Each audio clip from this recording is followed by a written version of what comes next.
안녕하세요. 김유갑의 경제부동산입니다. 구독, 좋아요 부탁드립니다. 60% 대폭락 7곳, 여기 집 사면 미친 듯 돈 번다. 경제 위기가 터지거나 집값이 많이 내려가면 서울에 갭 투자를 할 경우 8배까지 수익을 거둘 수 있습니다. 상승장과 하락장에 반드시 알아야 할 사항이 있고 폭락장에 7곳을 잡으면 반드시 돈을 많이 법니다. 또한 유망 아파트 5곳과 지금 내 집 마련이 필요한 사람, 수도권 상급지에 무조건 50위 안에 들어가야 합니다. 유료 상담은 010-2626-6276 제가 직접 매수 타이밍과 입지를 추천해 드립니다. 일시적 조정 장세, 상담은 빠를수록 좋습니다. 지금 바로 전화 주십시오. 60% 대폭락 7곳, 여기 집 사면 미친 듯 돈 번다. 오늘은 좀 상세하게 어느 곳으로 무조건 들어가야 할지, 그거는 추측이 아닙니다. 거의 정확도가 높아요. 이제 언제 올라가고 언제 떨어졌냐, 이것은 좀 변수가 많은데 어느 곳이 많이 뛰고 어느 곳이 못 가느냐, 이건 너무 쉬워요. 여기 보시면 황금알을 낳는 새입니다. 자, 여러분들 어디를 잡아야 미친 듯 돈을 벌 수 있을까요? 먼저 이거 한번 보세요.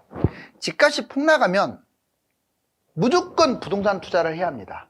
그것도 아파트를, 그것도 갭 투자를 해요. 여기 보시면, 자, 이게 부동산이고요. 이거는 비트코인이에요. 여기는 주식이고, 이건 달러나 금입니다. 자, 이 황금, 정말 경제위기가 터지거나 또는 뭐 하락을 해도 마찬가지입니다. 여기 보시면 올랐다 떨었다 하면서 집값 많이 뛰는데 갭 투자는 10배까지도 수익을 거둘 수가 있어요. 실제로 2013년에 4억 했던 집이 2021년에 서울 같은 경우 4억 했던 집이 13억까지 뛰었어요. 4, 3, 12. 어때요? 거의 뭐 3배, 4배 가까이 뛰지 않았나요? 그런데 이 4억을 다 투자하는 게 아니잖아요. 자, 4억을 내 돈 한 1억 5천만 있으면 잡을 수 있지 않나요? 그러면 1억 5천으로 지금 거의 9억이 올라갔으니까 얼마가 뛴 거예요? 제가 방금 말씀드렸듯이 갭 투자는 거의 10배를 먹을 수가 있어요. 두 번째, 비트코인은 여러분들 안 한 사람들 하지 마세요. 이제 좀 다른 거, 암호화폐 중에서 비트코인을 해야 돼요. 우량주니까. 주식도 제발 부탁이니까 폭락장에 자꾸 여기 갔다 저기 갔다 막 휩쓸리지 마시고 그냥 똘똘한 놈 잡으세요. 삼성전자 이렇게 해요. 10위 안에 들은 네이버, 카카오 이런 것들도 불안해요. 그냥 1위 이해 가셨죠? 그럼 3배 봅니다. 아니면 그냥 부동산 투자하세요. 아파트가 훨씬 많이 보니까. 자, 그 다음에 달러나 금. 달러나 금은 이제 금융위기 이전에 투자해야 많이 벌겠죠?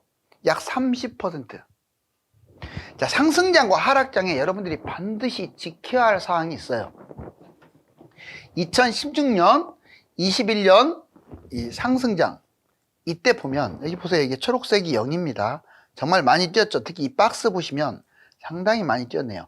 그러다가 22년부터 쭉 떨어진 이거 모습 보이죠? 원친 거. 그리고 최근에는 반등해 가지고 올라가는 중.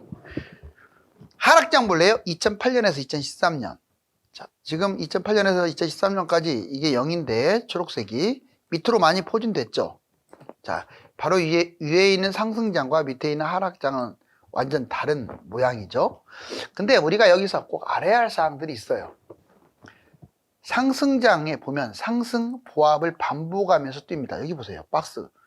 이게 초록색이 0인데 올랐다 내려왔다 올랐다 내려왔다. 이제 하락은 별로 안 해요. 올랐다가 이제 보합 근처 왔다가 올랐다 보합 근처 왔다가 하면서 올라가는 거지 쭉 올라가진 않는다고요. 그것은 정부 정책 때문에 특히 그렇죠. 하락장에는 하락 반등을 반복합니다. 여기 보세요. 자, 이게 하락장이라고 하지만 하락하고 반등하고 하락하고 좀 덜 떨어지고 하락하고 반등하고 이런 식으로 하면서 하락하는 거지 쭉 떨어지기만 하는 게 아니에요.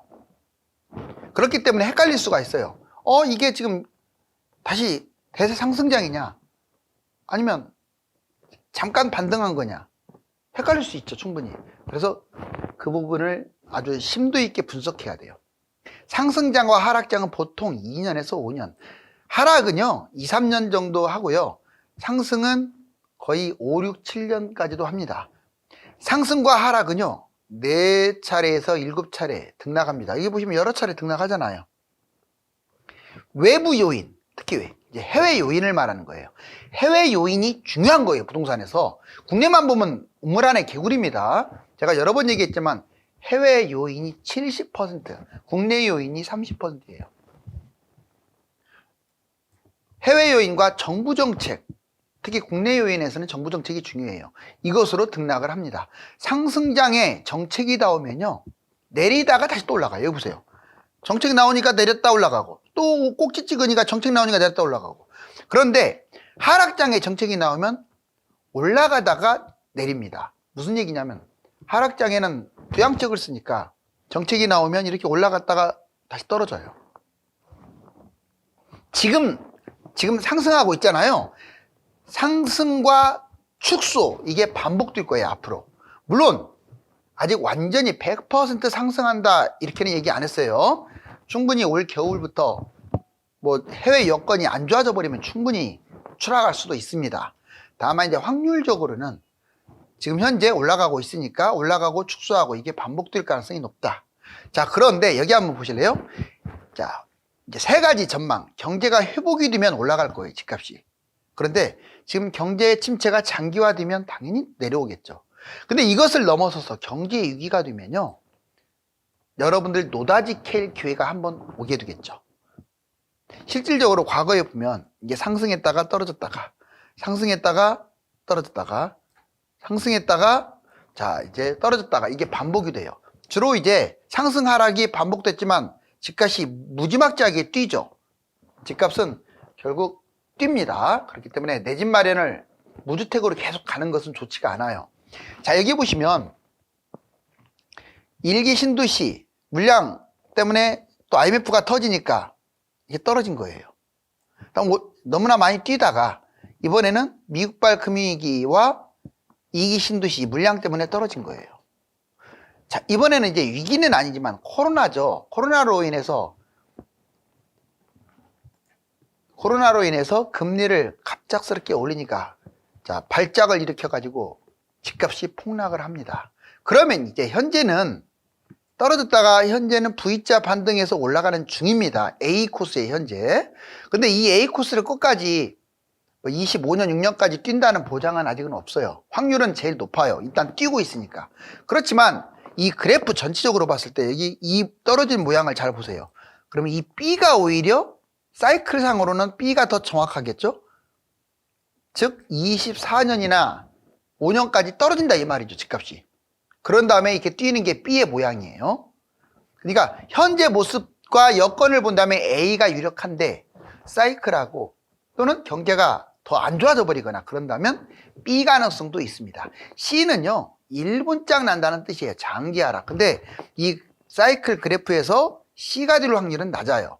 A냐 B냐 이거의 싸움인데, 자, 경제가 회복되면 A, 경제 침체가 장기화되면 B가 되는데 현재는 A가 조금 더 유리하다. 그렇지만 올 가을을 좀 지켜보자. 자, 대폭락 후에 무조건 6곳을 잡아야 합니다. 대폭락 후에. 다른 거 필요 없어요. 제가 지금 말씀드린 것 중에 무조건 진입을 하세요.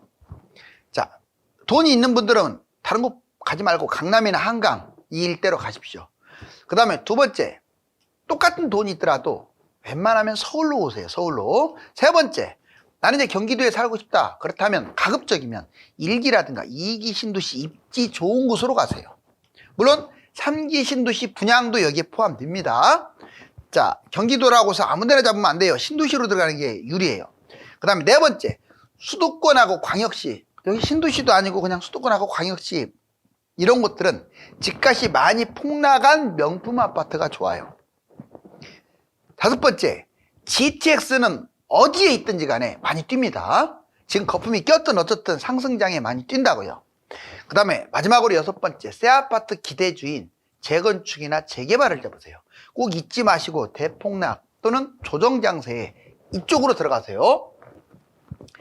2030 젊은 세대죠. 2030이 더 투자를 잘할까요? 아니면 4050이 더 잘할까요?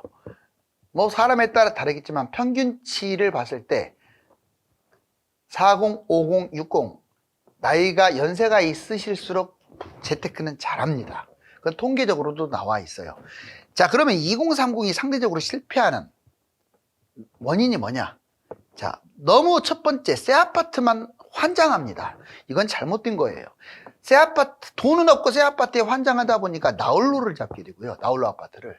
그 다음에 아파트가 아닌 오피스텔, 도시형 생활주택, 우선 보기는 깨끗하잖아요. 그러니까 집값이 뛰지도 않고 망하는 거예요. 나중에 후회하죠. 젊었을 때는 몰라요. 한 10년 지난 다음에 내가 왜 이걸 잡아가지고 내 친구는 저렇게 돈을 벌었는데 나만 거지가 됐을까? 이런 얘기를 한다고요. 그 다음에 두 번째, 직장 실거주만 강조해요. 꼭 자기 회사 옆에, 물론 이건 나쁘다는 게 아니에요. 적어도 투자를 생각하는 사람이라면 좀 광범위하게 봐야 하는데 너무 그 근처에서 아파트를 고르려고 하니 좋은 게 나오겠어요? 반경이 좁아서 나쁜 물건. 세 번째, 자신한테 집을 맞춥니다. 그러니 이 집값이 제대로 뛰겠습니까? 집에다가 나를 맞춰야죠. 많이 올라갈 집에다가 나를 맞춰야 하는데 나한테 맞춰요. 본인 상에 맞게 너무나 지나치게 매입하려다 보니까 좋은 걸 못 잡아요. 네 번째, 무리하게 매입합니다. 그것도 좋은 곳이라면 다행인데 영끌 많이 들어봤죠. 주로 영끌이 2030이 많이 해요. 본인의 연봉만 믿고 그냥 영끌 해버리죠. 그 다음에 다섯 번째, 타이밍이나 입지 이것을 무시하는 경향이 좀 있어요. 경험이 적다 보니까. 나이 들어서 대성통곡합니다. 타이밍, 입지 중요해요. 자, 물론 타이밍, 입지가 아무리 중요하다고 하더라도 무주택으로 가는 것보다 유주택으로 가는 게 유리하긴 해요. 장기적으로. 자, 경험과 지식이 부족합니다. 특히 부모님이 이렇게 해라, 내가 보기에는 아닌 것 같다, 경험상 그렇게 말씀하면 잘 귀담아 들어야 하는데 고집도 세고요. 인정도 안 합니다. 무시하고요. 본인 고집이 최고야. 다 그렇다는 건 아니지만 이 6가지 요인으로 2030이 주로 돈을 못 버는 사유가 돼요. 자, 이제 대폭락 위험 요인 3가지. 여러분들이 가지고 있었을 때 뭐 대폭락을 떠나서 별로 영향가 없는 그걸 지역, 유형, 대상 3가지로 구분해서 말해볼게요. 지역, 광역시, 그 다음에 지방 중소도시의 비싼 아파트들, 경기도 외곽, 인천 이런데 비싼 아파트들. 그러니까 입지가 안 좋은데 비싼 아파트들은 좀 위험성이 있어요. 1, 2기 완성 신도시, 3기 신도시. 1, 2기 완성 신도시, 1, 2기 신도시도 괜찮습니다. 그런데 3기 신도시하고 경쟁을 하니까 조심하라고요. 유형, 자, 비아파트, 아파트가 아닌 것들은 웬만하면 피하세요. 아파트도 널려 있는데 올라가지도 않은 비아파트를 왜 잡아요? 뭐 빌라, 오피스텔, 도시형 생활주택, 나홀로 아파트, 뭐 이런 것들 있죠. 또는 지역주택 조합, 그런 거 하지 마세요. 자, 비주택, 이번에는 주택이 아닌 것은 더 위험해요. 왜? 신도시나 택지지구를 지으면 거기에는 의무적으로 상가라든가 이 비주택을 만드는데 요즘은 공실투성이에요. 또 뛰지도 않아요. 비주택은 상가, 오피스, 지식산업, 생활형 숙박시설, 얘들은 오히려 빌라, 오피스텔, 도시형보다 더 안 좋아요. 그리고 토지도 안 좋습니다. 토지, 막연한 토지, 특히 기획부동산 조심하시고. 자, 인구 감소하는 토지 대상 다주택 법인. 자, 이제 다주택 법인 이 사람들이 하락장에는 피해를 많이 봐요. 상승장에는 돈을 많이 버는데 부동산 여러 채 보유한 분은 폭락을 항상 조심하셔야 돼요. 꼭지에서 영끌하고 갭투자, 이런 분들이 돈이 적으면서 영끌 갭투자하면 위험하죠. 폭락 후에 회복이 미지수예요. 자, 무리하게 투자한 사람들, 자본금이나 수입 대비 무리수를 두게 되면 뭐 바닥이나 뭐 좀 무릎 정도에서 잡으면 좋은데 거의 막 어깨 위에서 잡아버리면 상당히 문제가 되겠죠. 자, 상승장의 유망 아파트를 5가지로 정리해 볼게요. 일단 지역으로 따졌을 때 강남 아파트면서 또는 비싼 아파트, 얘들이 떨어질 때 많이 떨어지잖아요. 올라갈 때도 많이 올라갑니다. 비싸다고 해서 무조건 안 잡는 게 아니라 예를 들면 반포하고 개포가 있다고 보자고요. 한강변에 반포, 자, 강남 남쪽에 개포. 예전에는 가격이 차이 안 났어요. 그럼 앞으로는 누가 전망이 밝을까요? 이거는 장담하는데 반포가 전망이 훨씬 밝습니다. 앞으로 미래 트렌드는 한강이에요. 실제로 10년 전에는 가격이 같았지만 지금은 가격이 10억, 20억 벌어지지 않나요? 더 벌어집니다, 앞으로. 자, 이제 대상, 강남 지역별 비싼 아파트. 원인, 금액이 큰 만큼 상승폭이 크다. 하지만 강남은 전체적으로 좋아요. 재건축 재개발 대상 재건축 재개발 기대 아파트 이게 새 거에 대한 기대감 원인 상승장제 아파트에 대한 기대감으로 많이 뛰죠. 그리고 분양하는 아파트는 전반적으로 좋아요. 다만 고분양을 때리거나 입지가 안 좋거나 미분양이 났거나 이런 것들은 조심해야겠죠. 대상 서울이라든가 3기 신도시라든가 지방의 핵심 분양은 좋다. 원인 기존 집값이 상승하고 새 아파트에 대한 선호 현상이 갈수록 커질 거예요. 이번에 하락폭이 컸다. 하락이 크면 무조건 좋은 거예요. 여러분들 좋으니까 많이 떨어지는 거야. 비싸니까 많이 떨어지는 거고. 떨어질 게 없는 애가 뭘 떨어지겠어요? 하락이 크다는 것은 올라갈 때도 많이 뛴다. 대상 마이너스 지금 입장에서는 20% 정도 떨어져 갖고 회복이 못하는 것들. 1월달 기준으로는 거의 30-40% 떨어진 것들. 또는 올 겨울에 뭐 확률은 높지 않아도 올 겨울에 만약 폭락을 한다. 그러면 하락폭이 큰 것들이 최고예요. 하락폭이 큰 만큼 기대가 높다. 장기적으로 상승할 수 있는 아파트를 골라야 돼요. 금방 말씀드린 강남, 한강, 서울, 신도시, GTX 이딴 것들은 장기적으로도 좋아요. 원인은 자 해외 대비 상위 아파트는 저평가입니다. 우리나라 집값이 거품이 심하지만 상위 1%, 상위 10%는 해외 도시 대비 비싸다고 할 수가 없어요. 국민소득 대비. 자, 내 집 마련이 반드시 필요한 사람. 어떤 분이 내 집 마련이 필요할까요? 지금 집을 판 사람. 집을 여러분들 팔았다가 전세 들어가고 이러면 망할 수도 있어요. 웬만하면 집을 판 사람들은 사세요.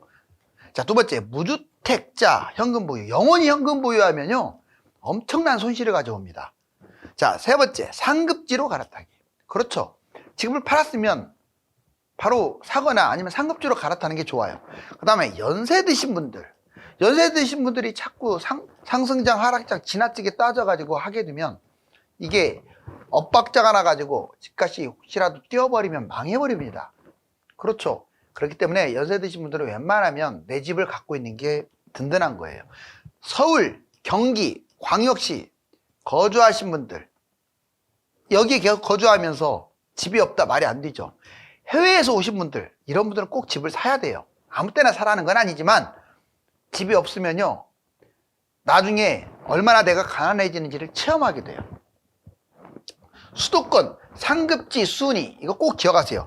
1위부터 76위까지 했는데 웬만하면 최소 50위 아니면 30, 왜 이제 50위까지냐면 서울에 25개 구가 다 들어가 있으니까 경기도 한 25개 따졌을 때 그 안에는 들어가야죠. 보니까 순서 강남, 서초, 용산, 과천이 4등이에요. 송파, 성동, 마포, 광진, 양천, 영등포. 자, 분당이 11등입니다. 분당이 예전에 3, 4위 정도 했었어요. 근데 11등으로 밀려났죠. 왜? 서울이 아니기 때문에 그래요. 이거는 시사하는 바가 커요. 강동, 동작, 중구, 종로, 성남시, 수정구 많이 올라왔죠. 자, 왜? 재개발이 많이 됐기 때문에. 서대문, 강서, 동대문, 하남, 성북, 광명, 은평, 노원, 관악, 안양시 동안, 구로, 성남시 중원, 중랑, 구리시. 지금 말씀드린 곳은요, 들어가도 돼요. 왜? 평균 집값이 지금 여기 보세요. 평당 6천만 원부터 지금 2천만 원까지 다 넘어가잖아요. 평균이. 자, 지금 말씀드린 것들은 다 좋고, 그 다음부터 31위부터는 좀 판단을 해야 돼요. 수원, 영통, 금천, 강북, 도봉, 의왕, 용인, 수지, 안양, 만안, 수원, 팔달, 연수, 부천, 고양, 덕양, 군포, 화성, 고양시, 일산, 동구, 수원, 장안, 안산, 단원, 용인, 기흥, 수원, 권선, 남양주, 안산, 상록. 자, 그 뒤는 말할 것도 없고 지금 불러드린 것들은 무조건 좋은 게 아니죠. 이제 무주택자와 이주택자 자산 격차가 5배까지도 벌어집니다. 여기 보시면 자, 분당의 13억 아파트 시가 전세 보증금 6억 5천만 원으로 집을 샀어요. 결국은 계속 어쩌지 해가지고 굴렸더니 24억 8천만 원까지. 그런데 똑같은 7억을 갖고 있는데 전세만 계속 살았어요. 은행 대출 전세 대출 받고. 그런데 집을 안 산 거예요. 계속. 결국은 자기 자산이 3억 5천만 원. 똑같이 7억 원에서 은행 대출을 3억 5천 받고 누구는 집을 사가지고 14억 8천까지 가는데 누구는 집을 안 사서 3억 5천만 원. 자, 이제 이 소중한 집 타이밍을 잘 보자고요. 10월 이후 집값이 오르든 떨어지든 선택과 집중을 잘 하면 누구나 부동산으로 돈을 많이 벌 수 있습니다. 감사합니다.